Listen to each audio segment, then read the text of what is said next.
Good morning, good afternoon, good evening, good night, good day, good moment to you, wherever and whenever you are on this sweet, wild, sacred earth. I'm Julie Ling, and from the wild sweetness of my very own heart, this is the voice of wonder.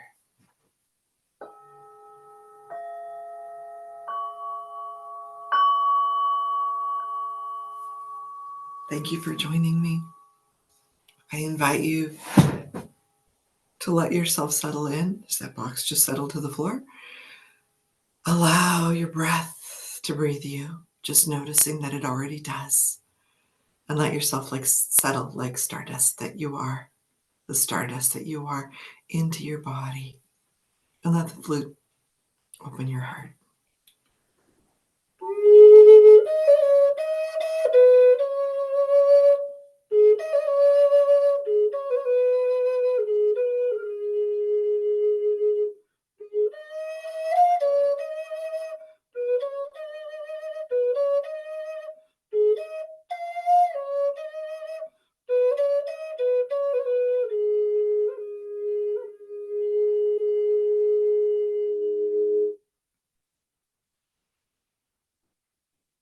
Today, I'm really late. I had an early appointment. I didn't get much sleep. And for the last almost 2 hours, I've been trying to be ready to do this.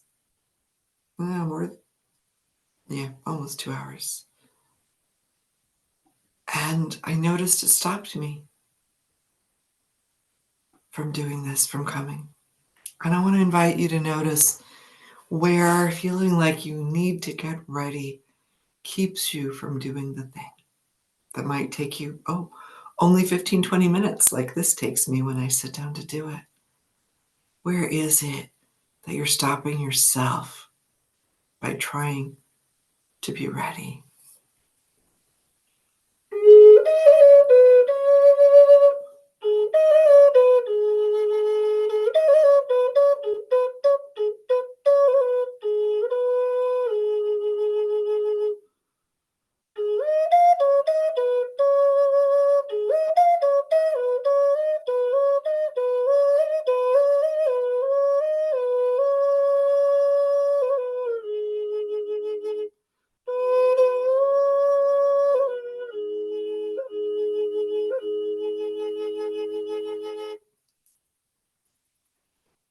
And how often does it really help?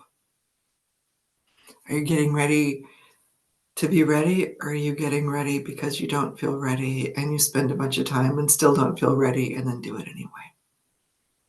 And if that's the case, why not just do it anyway? I think that getting ready is so often what we think we're doing when we're putting something off because we're afraid of it. We're resisting, and so we're pushing it away, and it just gets harder and harder as the resistance builds and builds, and sometimes we never do the thing. I have things I've been meaning to do for 2 years. It didn't seem perfect enough. I didn't seem ready enough. The moon wasn't in the right place. Everything wasn't aligned. And they were beautiful things that I think people would have loved, and I still haven't finished because there's some part of me that doesn't feel ready.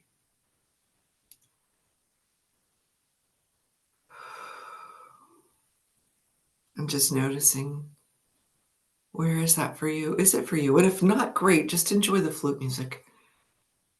But I invite you to notice, where do you think you're getting ready, where you're just pushing against what you're afraid of? You're afraid it won't be perfect. You're afraid people might not like. You're afraid it might not go the way you wanted it to. Where is it a bluff and a front?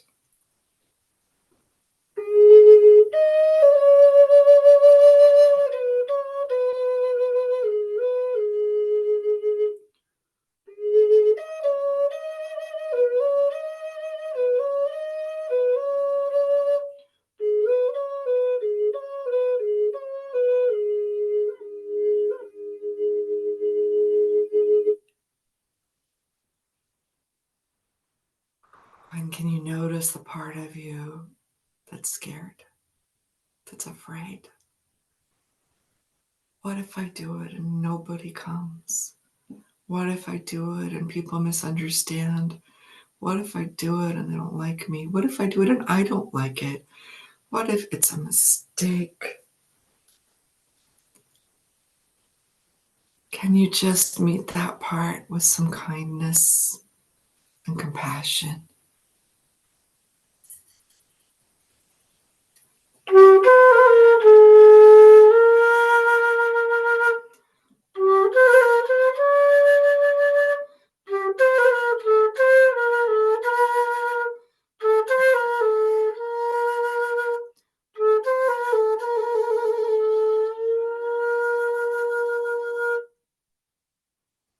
What if this fear is just your humanity? What if it's a cup held up that is a call for love?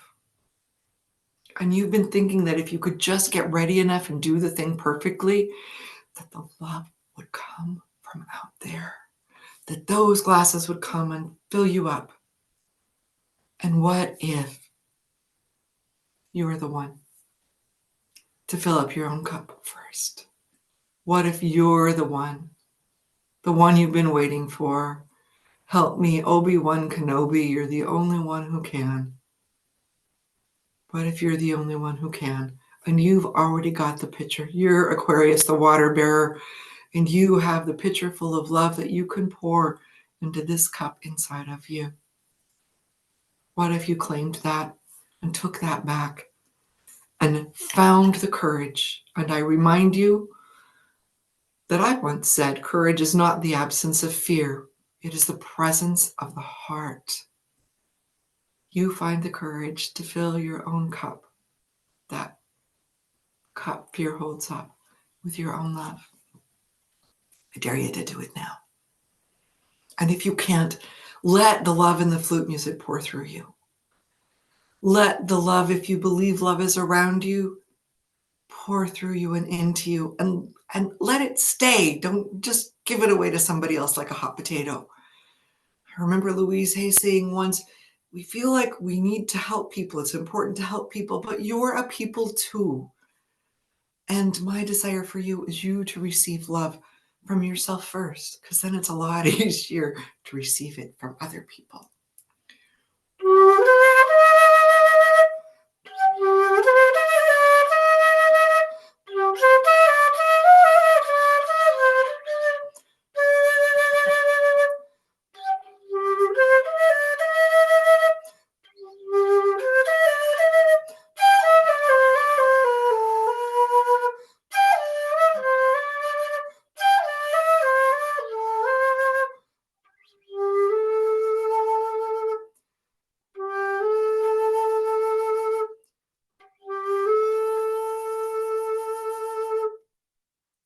What if you don't need to be readier?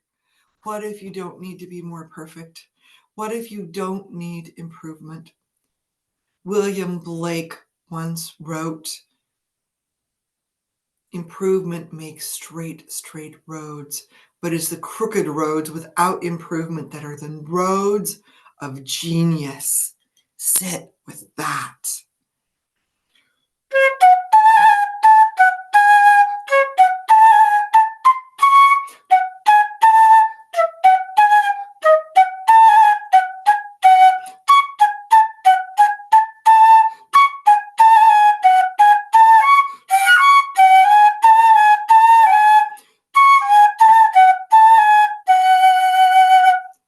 What if your roads, your crooked roads without improvement, are the roads of your genius? What if all this trying to straighten them out and improve them and get ready is making straight roads that are boring, that are dull? It may be the shortest distance between 2 points is a straight line, but it doesn't mean it's the most delicious one. It doesn't mean it's the one with the best and brightest views or the most fun or the most nourishment. The point isn't getting there. The point is the journey and who you become in the journey. And maybe it's those crooked turns and jigs and jags and zigs and zags that make it beautiful and that make you fabulous, that are the roads to your own genius. That's what I want for you. That's my desire for you. That we all, me included, let go of this Kool-Aid we've drunk, that we have to improve ourselves into oblivion, into a Stepford wife, into a Marlboro man, into the perfect picture. I lived behind a picket fence and it sucked. I was miserable trying to match that perfect picture out there of the perfect wife, the perfect mother. I suffered, and so did the other people in that picture. I think it's time to blow up those pictures in the kindest way possible and look with kind eyes at who we already are, the genius we already have. Just lean into that.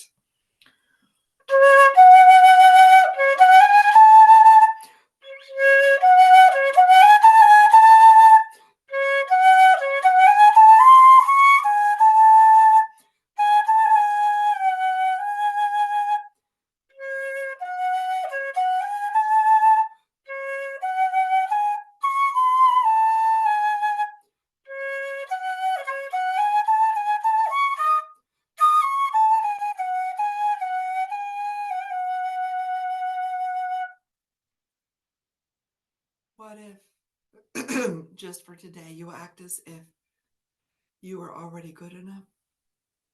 You don't need improving. Every diamond has its flaw. I don't know about you, but perfect people intimidate and scare me. And part of me doesn't really believe it's true. And part of me is like, oh man, you're perfect. I could never do that. I give up. Perfect people do not inspire me. And I'm guessing that purple, maybe purple people don't inspire you. I have a friend whose mother loathes the color purple, but that's another story. Maybe perfect people intimidate you. Maybe they leave you feeling like less than. And so why would you want to offer that to somebody else? It's not a gift. It's when I see people who do and have done great things own their humanity that I am inspired. Oh, maybe they're not so different from me. Oh, maybe I could do that. Maybe I could be that or be my version of that. Oscar Wilde said, be yourself. Everyone else is already taken. Who else could you be? We don't need you to be somebody else. We need you to be you. You are unique in all the world, all the universe. Please, if you don't do it, if you don't say it, as one of my mentors, Susan Weed, once said, you deprive the rest of us of a gift. Please stop trying to improve yourself and make yourself perfect and just do the thing that only you can do. And if you make a mistake, laugh.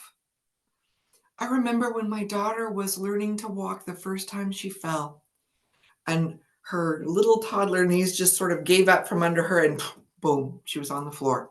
And she turned and looked at me, and I remember thinking, oh my God, whatever I do right now is going to be her response to a fall and a mistake. And I heard and felt and watched myself grin and say, wow, that was a big boom. And she got up and she took another step. My vision is of a world where when somebody falls down, the mom or the dad or anybody else says, wow, that was a big boom, and laughs. And that's the invitation to get up and learn how to walk with more grace, with more presence, with more power, with more strength, with more ease.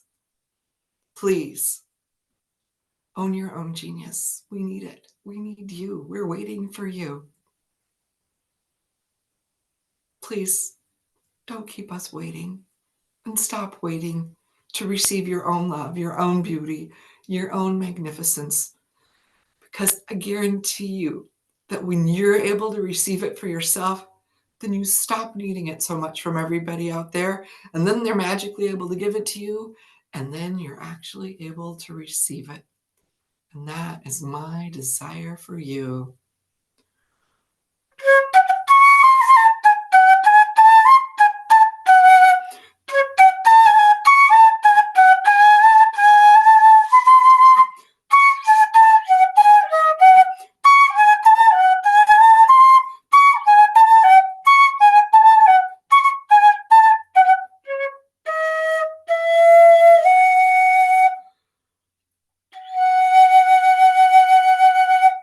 So today, I double dog dare you. When you find yourself getting ready, look, if this is something you need to do, yeah, you need to eat before you go on stage. You need to brush your teeth before you go to bed. You need to put the key in the ignition before you start the car. Granted. Or is it fear? And if it's fear, grab that pitcher. Be the water bearer that you are. Fill that cup with love and do the thing. And be willing to do it. Be willing to own your crooked roads of genius that give us permission to own ours. That's my desire for you. Have a beautiful, blessed, courageous day, and let your crooked roads of genius sing a little more or a lot more today. I'm Julie Ling.